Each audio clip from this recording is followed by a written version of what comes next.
নমস্কার, কেমন আছেন সবাই? হিজিবিজির একটি নতুন মিনি ব্লগে আপনাদের সবাইকে স্বাগত। আজকে আপনাদের সাথে আমার একটি স্বপ্ন পূরণের গল্প শেয়ার করব। দিনটি 18ই মে। আমরা গিয়েছিলাম সোনু নিগমের একটি শো দেখতে।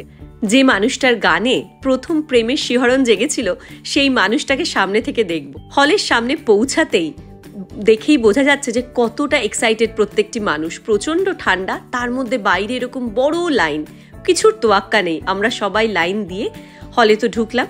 হলে ঢুকেও বেশ কিছুক্ষণ আমাদের ওয়েট করতে হয়েছে সিট পাওয়ার জন্য।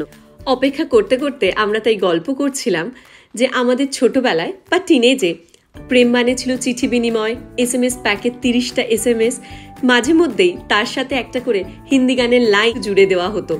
যখন কৈশোরে আত্মসম্মান বোধটা একদম তুখরে, তখন মা বাবা বা টিচারের কাছে বকা খেয়ে খুব মনের দুঃখে ওয়াকম্যানটা কানে গুজে স্যাড সং শোনা হতো। এইসব ছোট ছোট পাগলামিগুলো অনেক কিছুই মনে পড়ছিল।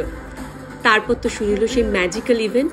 একটা মানুষ পুরো 3টি ঘন্টা কন্টিনিউয়াসলি আমাদের এন্টারটেন করে গেল।